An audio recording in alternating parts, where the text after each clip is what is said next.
Good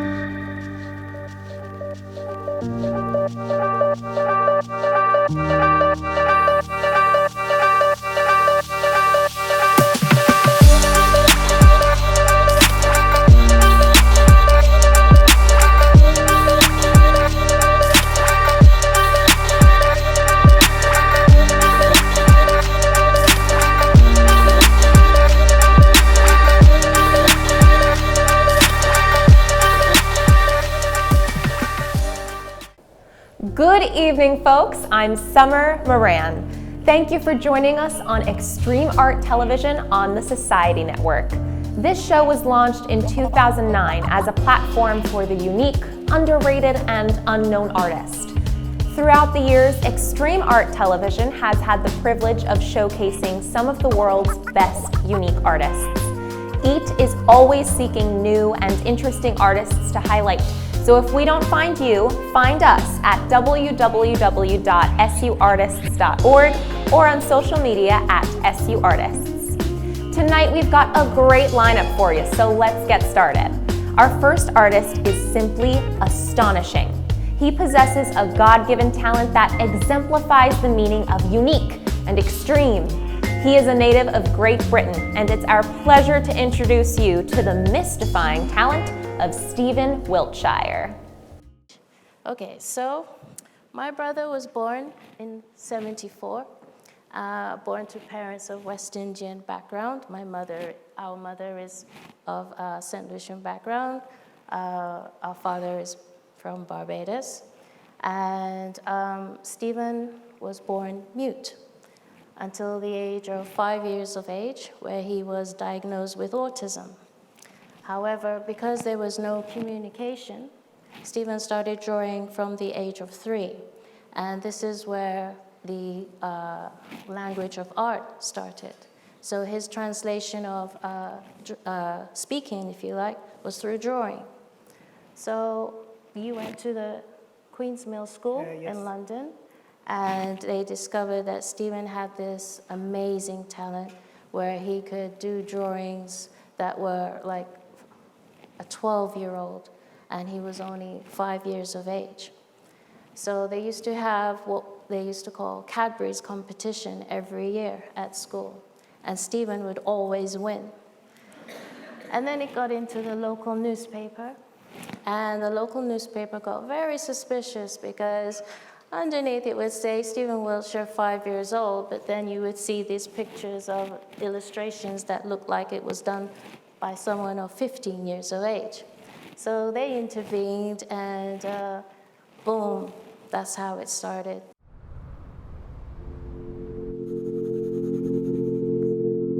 My brother Stephen has the ability to replicate cityscapes, buildings, cars, almost to perfection.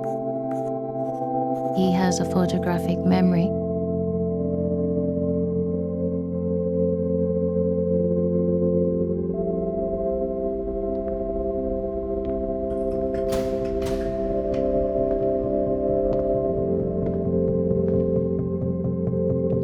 Stephen is not able to filter anything. He absorbs everything. Detail is the highlight to his drawing. Today, he has a challenge, not with pen and paper, but using tools that he's never used before.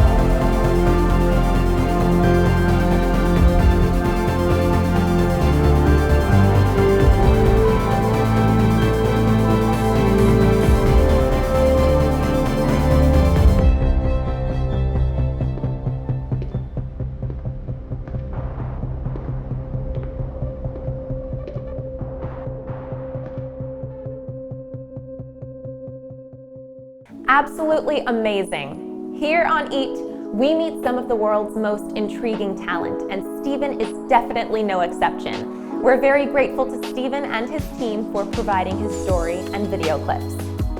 Next up is yet another mind-blowing concept, the art of 3D street painting.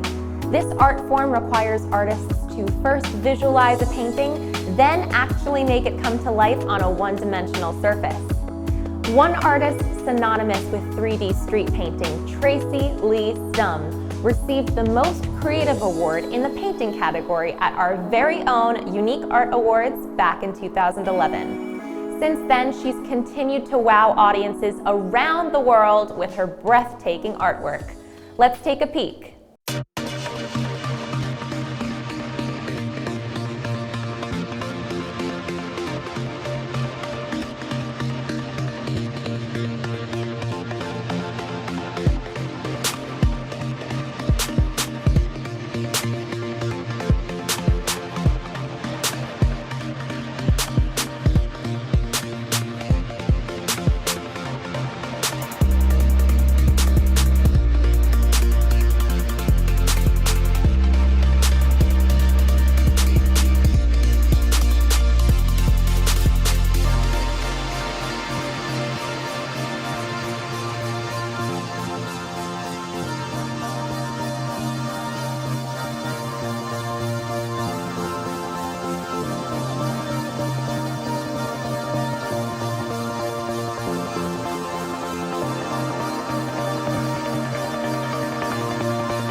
Incredible!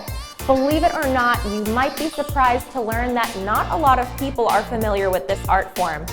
3D street art is very often commissioned for private or corporate events, and to think all of that hard work will eventually be washed away in a few days. Good thing the photos of Tracy's artwork will last a lifetime.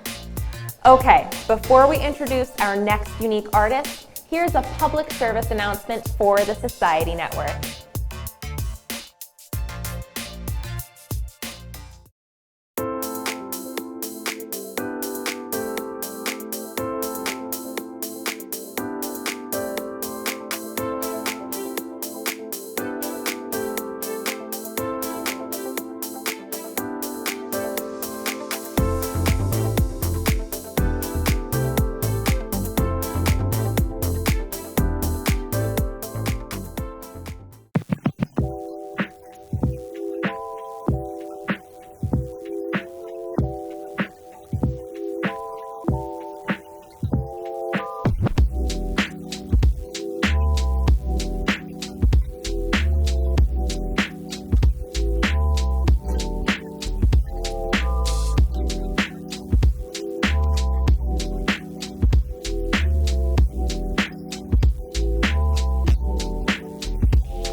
Now, this next art form may seem like a new concept in art, but body painting has been around since 1933.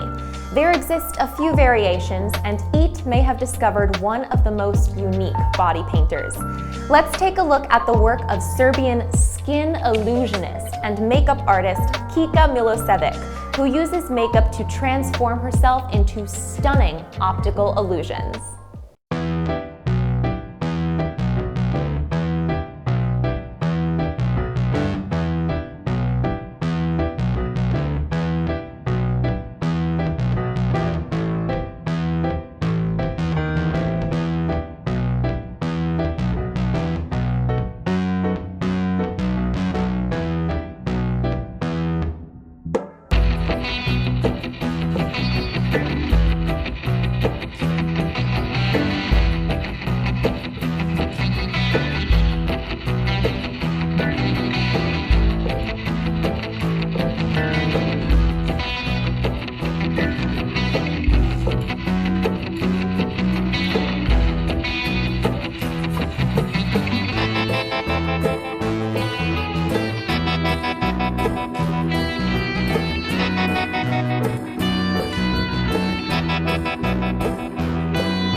Now I need to go, and I hope you like the video, and if you like it, subscribe, leave a comment or share, and if you want to see anything else more, please write below.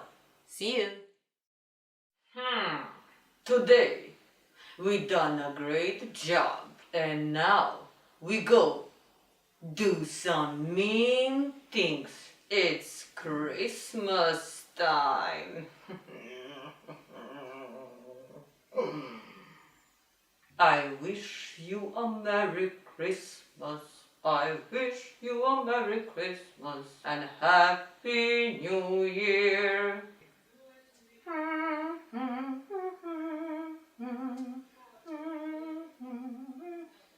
That's mine!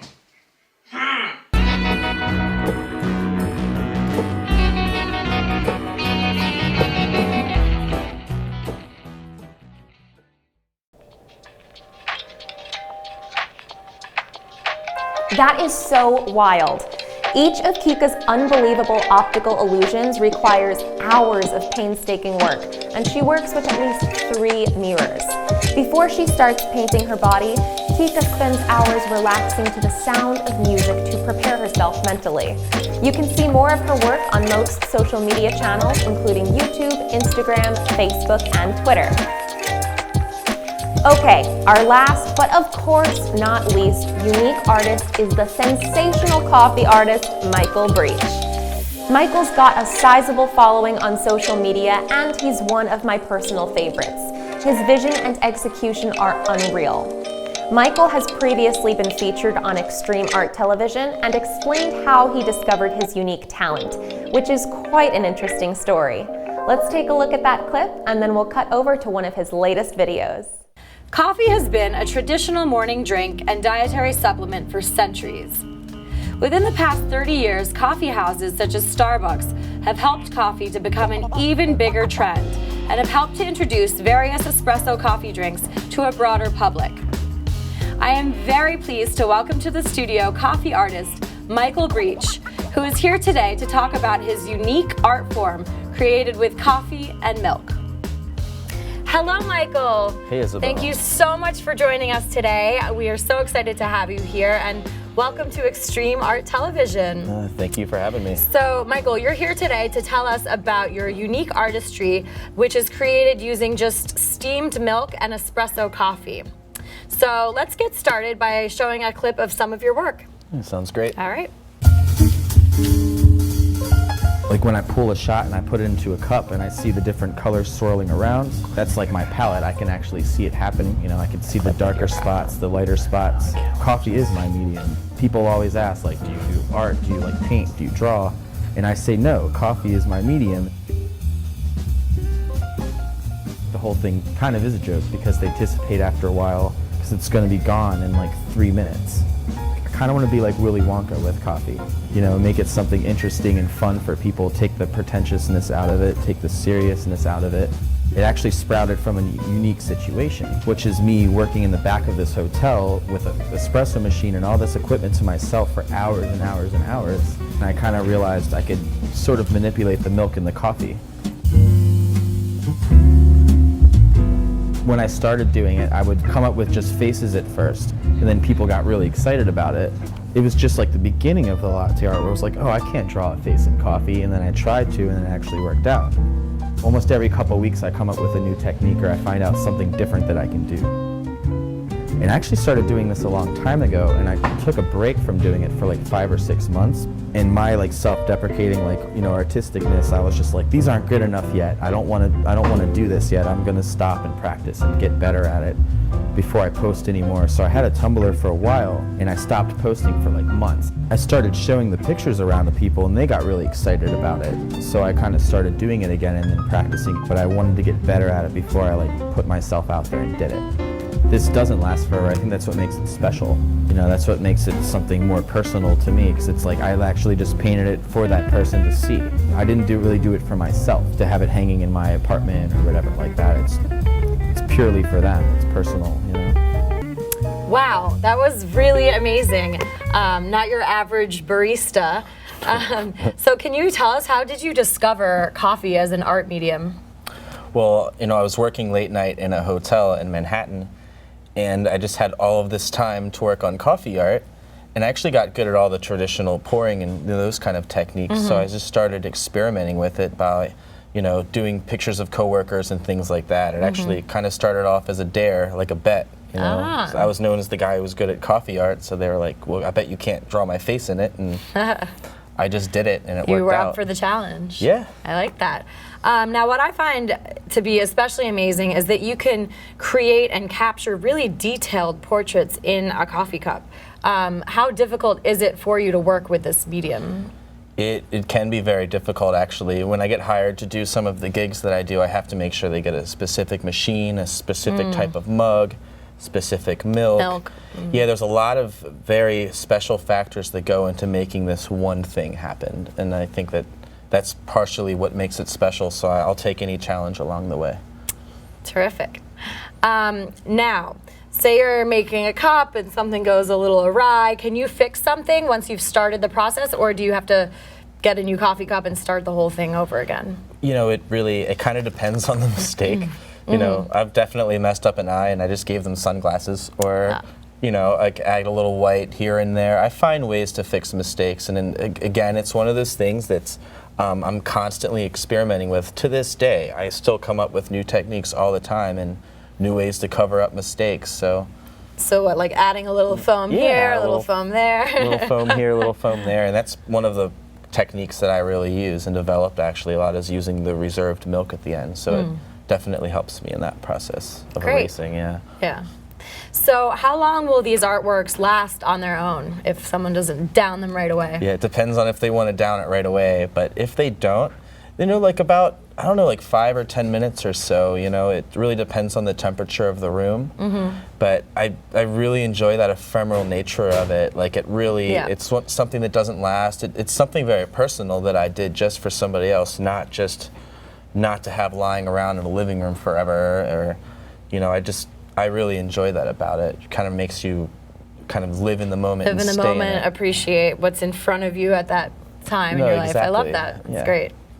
And what drives you to continue this work? I know you mentioned to me that you have been traveling a lot with this. Yeah, I kind of have a business doing this in a way. amazing. So this is sort of my livelihood right now, that I go out to conventions, parties, anything like that, and you know, I get hired to do coffee art, and I love my life that I get to do this, and I get to travel, and I get to share this with people, and it's always like a really good conversation topic, or it's really, you know, it's really fun at parties, and that's really what motivates me a lot. Is it's the reactions of the people as well. Like I see how excited they get when they see this, especially someone who's never seen it before. Of course. And I think what I love most about this is yours. No one else is doing this, and you seem to really be enjoying it, so it's terrific. Yeah, it's great, and it's like I've seen some other people like do this afterwards a bit too, and I'm really happy to see that it inspires other people to, you know, pick up and start doing something different in their coffee, and I'm hoping it becomes like more of like a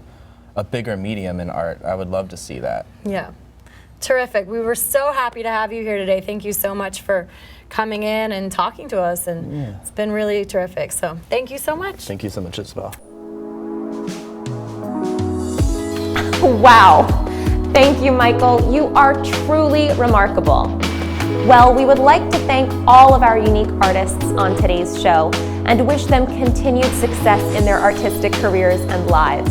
Be sure to look them up and follow them if you like what you've seen. Check out the credits at the end of this video, or you can go to our website for more information about them. We'd also like to thank you for watching, and we look forward to seeing you again on another episode of Extreme Art Television. It's been a blast. Until next time, I'm Summer Moran, and I wish you peace, love, and extreme art television. Thank you, and good night.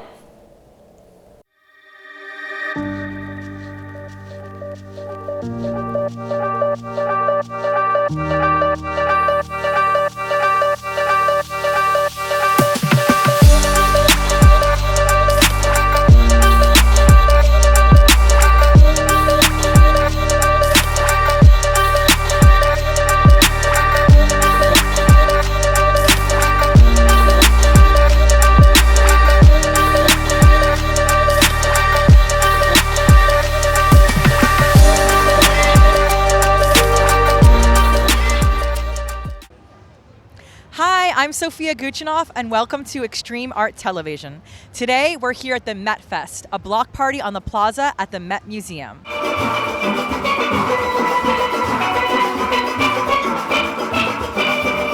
This event was originally conceived as part of our 150th anniversary last year in 2020, and of course with the pandemic and all the amazing things that have happened, the transformation over social justice and racial justice and stuff, it really had to be reconceived as how can we, you know, take into consideration all that's happening in the world and let that be reflected in a celebratory event in some way. So after, you know, it's evolved to be a block party for New York City. So it's about community, about art, and celebrating the resilience of our city, resilience of our citizens around the world.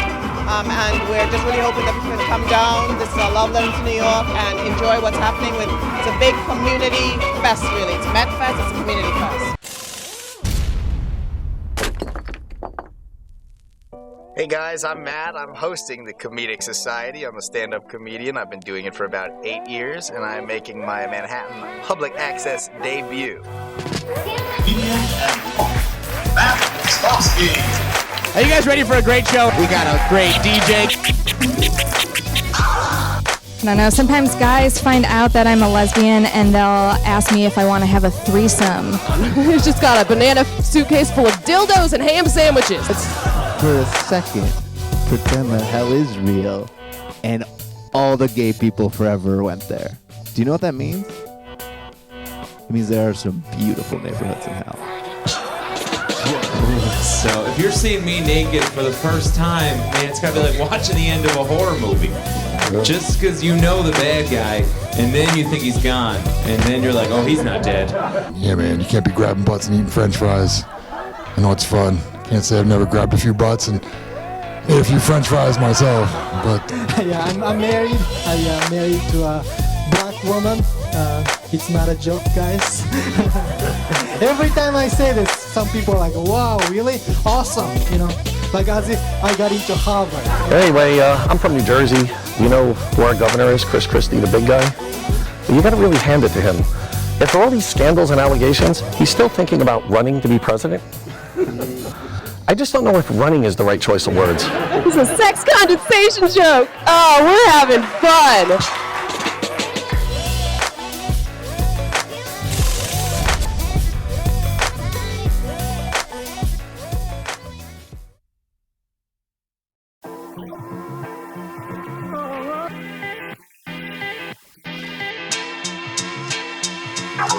What? Oh.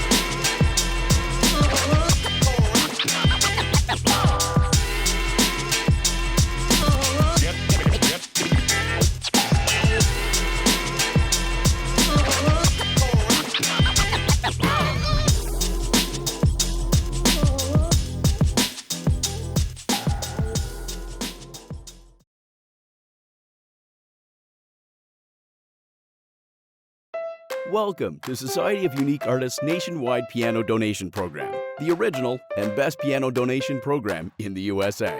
Since 2004, Society of Unique Artists have been the leader in helping people find new homes for their unwanted pianos. We accept donations of all types of classical acoustic pianos from the public in all 50 states. We pride ourselves on delivering the best quality service to our donors. We are a reliable and expedient source to rid yourself of your unwanted piano. We provide a seamless experience by making all of the necessary arrangements to have your piano conveniently picked up at no expense to you. Since we are a duly registered 501c3 nonprofit organization, we will provide documentation of your piano donation for your tax records. Your piano donation is instrumental in helping to support our nonprofit mission of highlighting and promoting unique artists and art forms. Some of the ways that we further this mission is through our various television programs and community events. We look forward to hearing from you, and thank you for your support.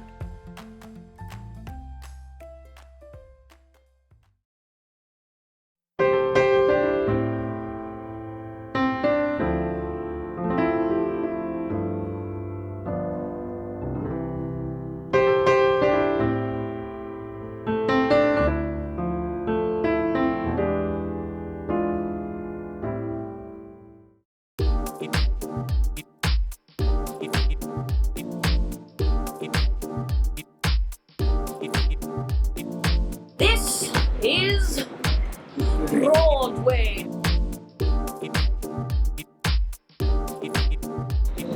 Here's these terribly terrifying figures that you've seen on television.